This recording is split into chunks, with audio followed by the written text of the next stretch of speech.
ایک خاتون کا فون آیا, وہ کہنے لگی میں حضرت مولانا طارق جمیل صاحب کے بیانات سنتی ہوں اور 4 سال سے ان کے یہی بیان ہے کہ صبر کرو صبر کرو, جوڑ جوڑ, صبر کرو جوڑ. اچھا وہ پہلے پورا میں آپ کو سناتا ہوں, پھر آپ کو مزہ آئے گا اس میں. خاتون کا فون آیا, وہ مجھے مولانا طارق جمیل صاحب سمجھ رہی تھی, مجھے سمجھ رہی تھی کہ میں نام ملتے ہیں, ابھی 2-4 دن پہلے کی بات. آج کل ویسے ہی فون میں کم ہی اٹھا رہا ہوں, میں نے کہا چلو اٹھا لو, تو مجھے کیا پتا تھا, ایک دم برسنا شروع ہو گئی. کہہ رہی ہے میں 4 سال سے آپ کے بیانات سن رہی ہوں, میرا گھر تباہ ہو گیا, میرا گھر اجڑ گیا, میرے برباد ہو گئی, یوں ہو گیا. تو میں نے کہا بیٹا یہ ان کا میاں کہیں دوسری شادی کر رہا ہوگا. اپنے آپ سے میں کہہ رہا ہوں, اپنے آپ کو بھی بیٹا کہہ سکتا ہے انسان, سمجھانے کے لیے نا, کہ تو یہ بیٹا باپ کی بات زیادہ سنتا ہے. تو میں اپنے آپ سے کہہ رہا ہوں بیٹا یہ کہیں شادیوں وادیوں کے بیان ان کے میاں نے سن لیے, اب وہ ہر وقت گھر میں شادی کی رٹ لگا کے رکھی ہوگی انہوں نے, تو اب یہ مسئلہ چل رہا ہوگا, پھڈا اس وجہ سے ہو رہا ہے. تو انہوں نے ٹھیک ٹھاک سنائی, میرا بیڑا غرق کر دیا, مجھے تباہ کر دیا. میں کب سے آپ کو کتنے دنوں سے نمبر تلاش کر رہی تھی.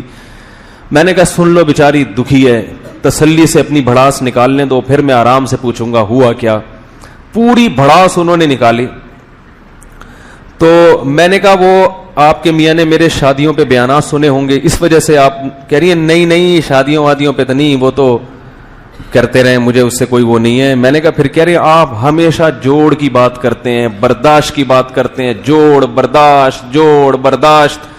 تو اس جوڑ اور برداشت کی وجہ سے میرا میاں اور میرا سسرال مجھ پہ حاوی ہو گیا. میں برداشت کر کے ساس, جو پورے الفاظ تو میں ان کے نہیں بیان کر رہا, اس کو یعنی ظاہر اب الفاظ تو مجھے پورے یاد نہیں ہوں گے نا, جو ان کے جذبات اور ان کے الفاظ وہ اپنی بالمانہ روایت کر رہا ہوں, کہ وہ میں برداشت کر کے بھئی اگنور کرو, اور پس گئی ہوں میں, اور اب میری زندگی تباہ ہو گئی. تو میں سمجھ گیا جوڑ کی بات کون کرتا ہے بھائی. یعنی ہم بھی کرتے ہیں لیکن زیادہ تر حضرت کرتے ہیں, وہ تو ماشاءاللہ کرتے ہی جوڑ برداشت. تو میں نے ان سے کہا, میں نے کہا دیکھیں وہ تو بیچارے, اس لیے بیچارے تو نہیں کہنے چاہیے لیکن بڑے عالم ہیں, لیکن ان کی نظر میں تو مظلوم ہی بن گئے نا. میں نے کہا وہ بیچارے بیان جو کرتے ہیں وہ اس کا یہ مطلب تو نہیں ہے کہ جہاں بعض صورتوں میں شریعت نے انتقام لینے کی اجازت دی ہے وہاں تو جائز ہے. تو میں نے کہا کہ وہ اس کا یہ مطلب نہیں ہے جو آپ سمجھ رہی ہیں. اب وہ کیا مطلب ہے وہ میں نے کہا کسی وقت بتا دیں گے. فی الحال میں آپ سے کہہ رہا ہوں کہ آپشن بی بھی ہے. آپشن بی بھی ہے کہ برداشت نہیں کرو. کیا خیال ہے؟ میں نے کہا اصل تو یہی ہے جیسے وہ کہہ رہے ہیں, کیونکہ آج کل جو معاشرے میں فسادات زیادہ پھیل رہے ہیں وہ عدم برداشت ہی کی بنیاد پہ پھیل رہے ہیں. لیکن اگر آپ کا معاملہ ایسا ہے کہ اتنا ظلم ہو رہا ہے کہ بہت ہی ظلم کی چکی میں آپ پیس رہی ہیں, تو آپشن بی بھی ہے. وہ کہہ رہی میں برداشت کر کے تھک گئی ہوں. میں نے کہا آئندہ سے برداشت بولو بھائی نہ کریں.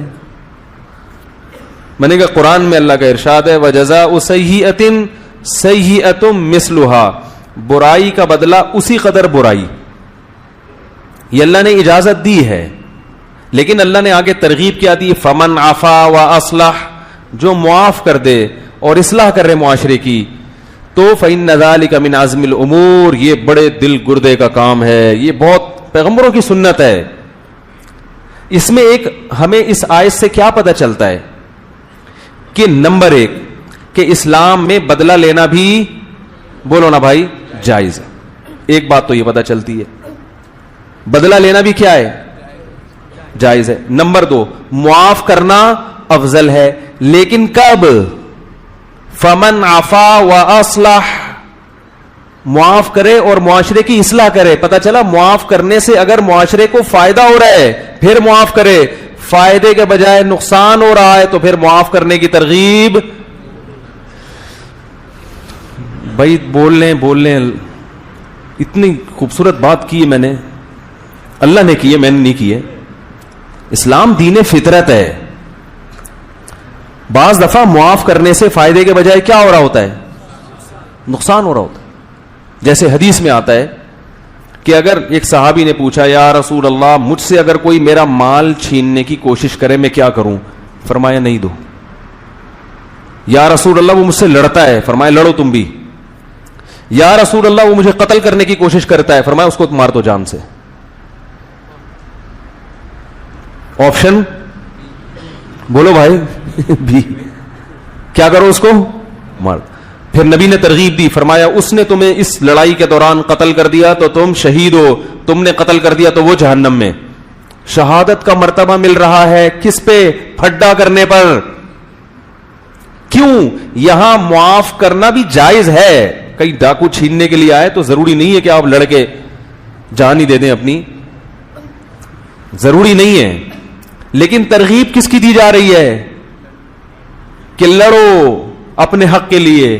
کیوں؟ یہاں معاف کرنے میں اصلاح نہیں ہے، لڑنے میں اصلاح ہے. تم نے چھوڑ دیا، وہ آیا اور ایک دو پنچ لگائے اور مکہ بھی مارا اس نے، اور بندوق بھی ہے اس کے پاس. قتل کرنا جب جائز ہے جب بندوق سے آپ پر یعنی اسلحہ دکھا کے آپ سے لڑ رہا ہو. ویسے اگر مکے بازی ہے پھر قتل کرنا جائز نہیں ہے کسی کو.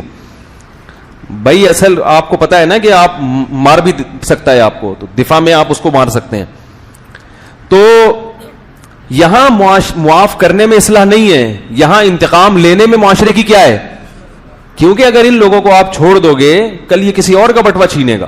تو وہ خاتون کو میں نے بتایا کہ اگر واقعی ظلم ہو رہا ہے بھائی، شوہر بہت زیادہ اگر ناقابل برداشت ہے، اول تو خود سے فیصلہ نہیں کرو، کسی کے تیسرے کے پاس لے کے جاؤ. کیونکہ بعض دفعہ خواتین کو غلط فہمی ہوتی ہے کہ شوہر حقوق نہیں ادا کر رہا، وہ ادا کر رہا ہوتا ہے. آپ کو یہ غلط، اگر واقعی ہے ایسا مسئلہ ہے ناقابل برداشت ہے تو ایک آپشن اسلام نے یہ بھی دیا ہے. تو اور میں نے عرض کیا کہ قرآن کے الفاظ کیا ہیں؟ فمن عفا واصلح، جو معاف کرے اور معاشرے کی اصلاح کر دے. معاف کرنے میں معاشرہ سدھر رہا ہو، فإن ذلک من عزم الامور. اللہ فرماتے ہیں یہ بڑے جگرے کا کام ہے، یہ پیغمبروں کی سنت ہے. عزم الامور تو انبیاء تھے. ایسے تب ماں باپ کی کڑوی کسیلی برداشت کرنے سے معاشرے میں اصلاح آتی ہے. سمجھ رہے ہو کہ نہیں سمجھ رہے؟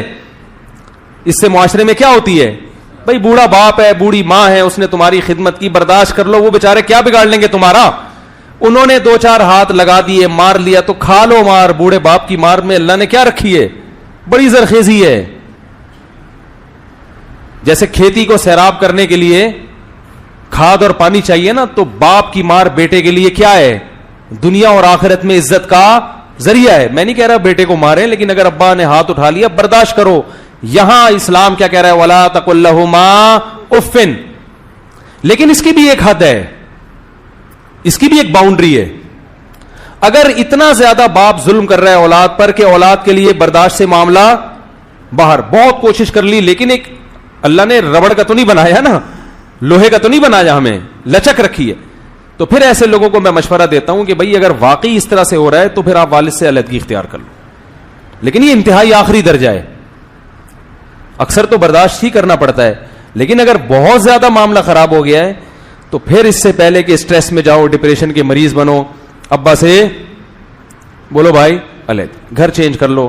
ابا وہ کہہ رہے ہیں غیرت کے تانے دیں گے، گھر بدل رہا ہے. میں نے کہا کوئی بات نہیں، اس میں گناہ نہیں ملے گا. یہ جو ہو رہا ہے نا آپس میں جو نفرتیں پھیل رہی ہیں، بڑے نقصان سے بچنے کے لیے چھوٹا نقصان بولو بھائی برداشت کیا جاتا ہے.